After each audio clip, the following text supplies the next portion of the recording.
Hello, welcome to my channel. My name is Grace, and on this channel, I talk about things like personal growth, slow living, small business, and life in general. I find it interesting how words shape the way we see ourselves. Take the word midlife. For so long, it's been tied to the word crisis. We've been programmed to expect fear, decline, and loss. But there's another side to this stage of life. Our bodies remind us that change is happening. Hot flushes, stiff joints, sleep that comes in fragments. These are not signs of weakness, they are gentle prompts for us to notice our physical needs, to slow down when required, and to honour our body's rhythm. Life is asking us to recalibrate, to change the way we think about and do things, to pay attention to our internal compass that we've been ignoring for decades. Not long ago, I was at a cafe enjoying a cup of tea when I overheard two women at the next table. They were whispering about their friend who had gone a bit mad in her 50s. Apparently, she'd taken up painting, quit a job she'd hated, and booked herself on a solo holiday.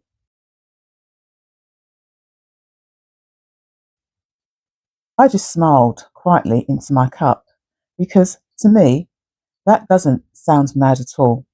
That sounds like being alive. This woman had finally decided that it was time for her to do what she wanted to do and not what other people or society expected her to do. When I consider my own experience and the experience of some women around me, the word crisis doesn't fit. When I reflect, I realise that midlife is a rare opportunity, a chance to turn our attention inward, to assess what nourishes us, what gives our lives meaning, and to act on it with curiosity, courage, and care. Midlife isn't simply a crisis, it's a transition, and recently I've discovered a word that captures it perfectly. It's called Middlescence. Middlescence. The simplest way to describe Middlescence is to think of it as a transition stage, one that comes later in life after adolescence. To understand it better, let's compare it to adolescence. Adolescence is a time of growth and self-discovery. Teenagers face challenges, deciding what they want to do with their lives, dealing with hormones, body changes, and body image, figuring out who they are and who they want to become. It's messy, uncertain, and full of questions. Now, does that sound familiar? Because midlife women and men, just like adolescents, are also transitioning to a new stage of life.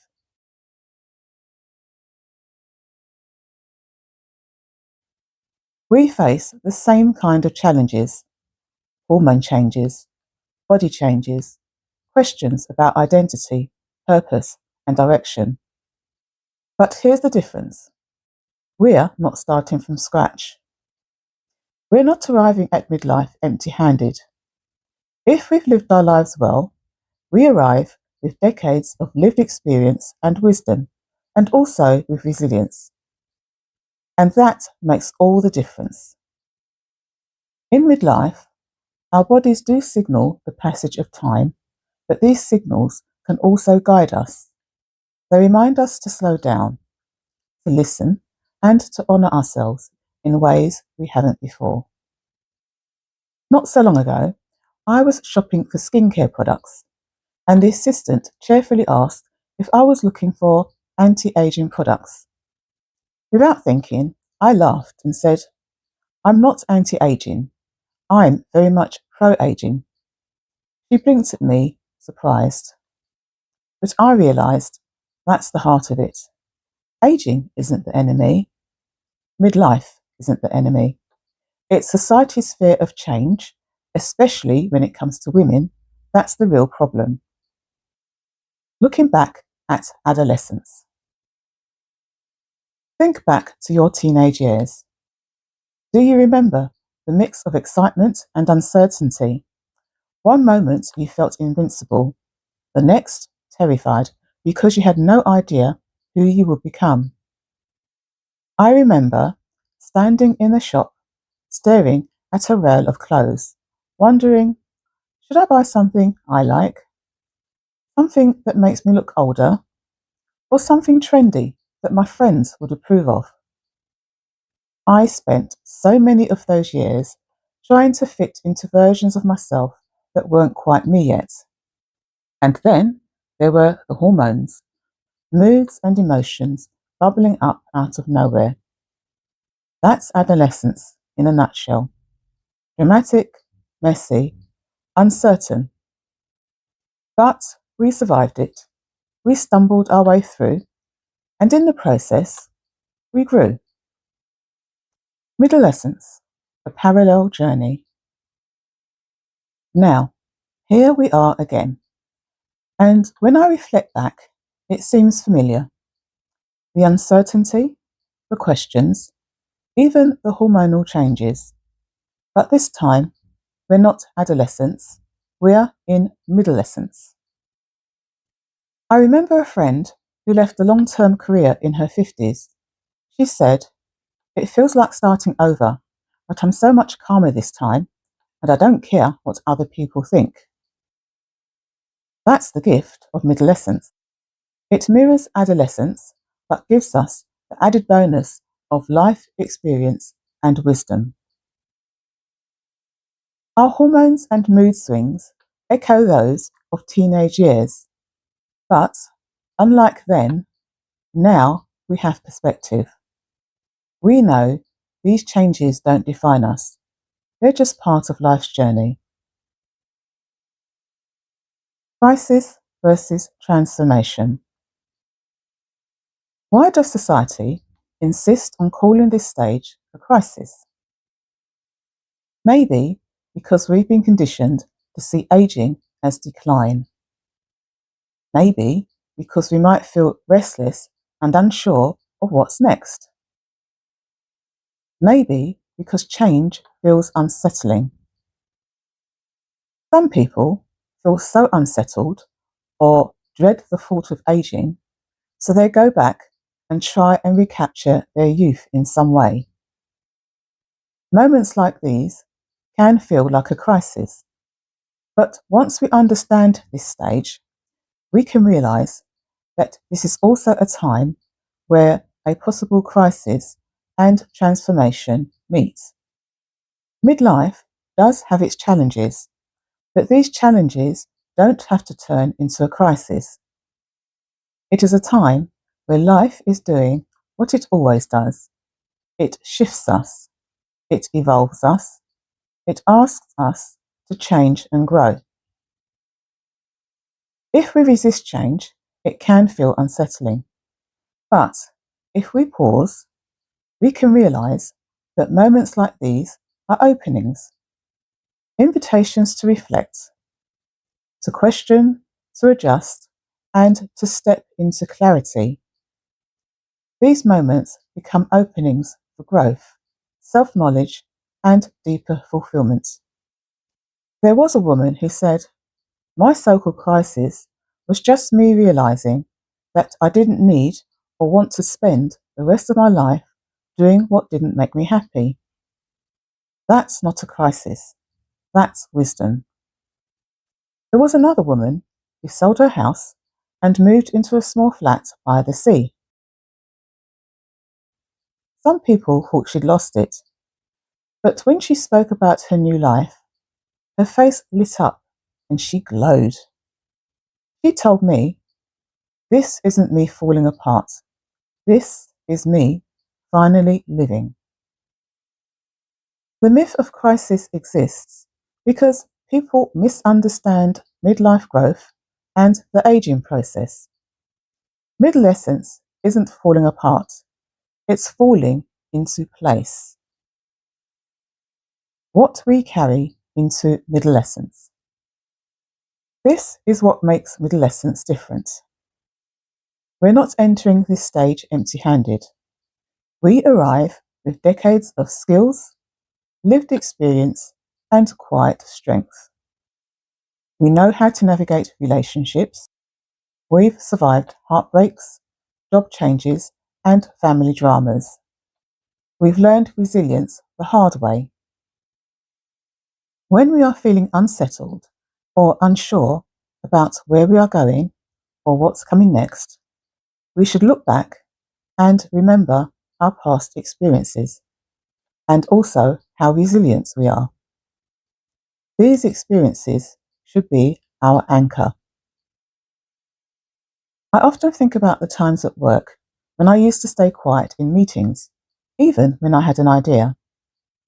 These days, if I have something to say, I say it. That's the confidence that comes with time. Middlescence shows me that I don't have to audition for anyone's approval anymore. In my late 20s, 30s, and 40s, I was so busy trying to prove myself, working and fulfilling someone else's dreams, raising a family, and trying to meet everyone else's expectations. Now, I'm more comfortable setting boundaries, and saying no doesn't feel rebellious, it feels wise. Then there's resilience. For example, I've faced uncertain periods during job transitions, quiet seasons in business, times when things didn't go as planned. But these experiences have taught me that these are pauses and periods of transition. If we remind ourselves, then experiences like these should make middlescence steadier. My children are all grown up adults now. I have no caring responsibilities for elderly parents or anyone else, and this means I have more time for myself. I now have time to start fulfilling my own dreams. That's not a crisis. That's adapting to circumstances and making my own intentional changes. A stage of becoming. If adolescence is about growing into adulthood, then middlescence is about becoming ourselves even more fully. In the first part of our lives, we tend to focus on external factors of success and validation. For example, through things like peer pressure, careers, social status, having a family, and societal expectations. But as we enter midlife, there's a shift of focus inwards towards our own inner thoughts and feelings. Inside, our confidence is going up. We have more self-confidence. We know ourselves. There's an internal knowing that who we are and what we are capable of is not based on external factors like other people's opinions of what they think we should be or should do. We are therefore more free to be our authentic selves because we care or worry less about what others think. Sometimes I think of life as a book being written and edited. Adolescence was the first part of the chapter, or the first draft. Messy, raw, experimental, and full of energy. We spend the first part of adulthood gathering knowledge, skills, experiences, and raising a family, etc. But in the next chapter, we know enough and have done enough to be able to start editing our lives. We can begin to start fine-tuning the way we want the next part of our lives to be. For example, we can define what success means to us and how we achieve it. So, middlescence is the continuation or another chapter of our book. We're not deleting or ending the story. We're refining it, polishing it, adding depth and richness. Nowadays, I often ask myself, what do I want my days to feel like? What do I want to create? What do I want to let go of? These questions don't signal crisis, they signal growth. It's not about clinging to what was, but about stepping into what's next with curiosity, energy, and courage. Middlescence as possibility. So, let's unravel the myth.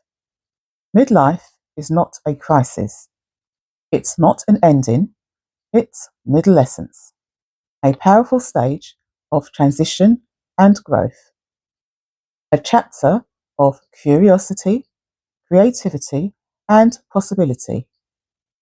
Just like adolescence, it can feel uncertain, messy, and uncomfortable. We made it through adolescence, stronger, wiser, more ourselves. And we can do the same again. But unlike adolescence, we walk this path with wisdom, experience, and a deeper sense of who we are. And maybe the greatest gift of middlescence is this. We don't have to apologize for continuing to grow.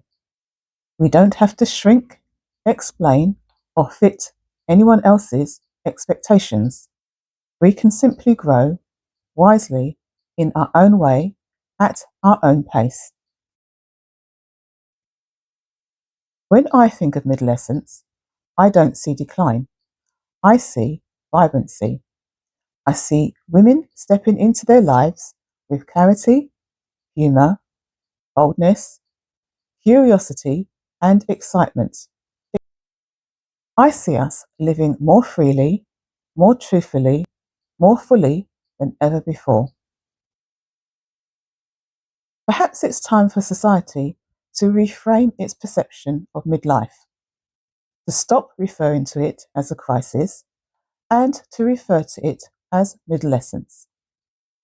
Perhaps it's time to officially recognise that this is a natural period of transition, just like the adolescent transition, with all the hormones and physical challenges that stage also brings. So, here's to middlescence, to the freedom, to creativity, to vibrancy, to growing and evolving again and again and again. Thank you for spending this quiet moment with me today. If any of this resonated with you, I'd love to hear your thoughts in the comments below. Have you ever felt like you were going through a midlife crisis? Or do you now see it differently, as a time of transition, growth, clarity, or possibility? As always, if you enjoyed today's reflection, please give this video a like and consider subscribing so you can be notified when my next video is released. Until next time, take care, and I'll see you in the next video.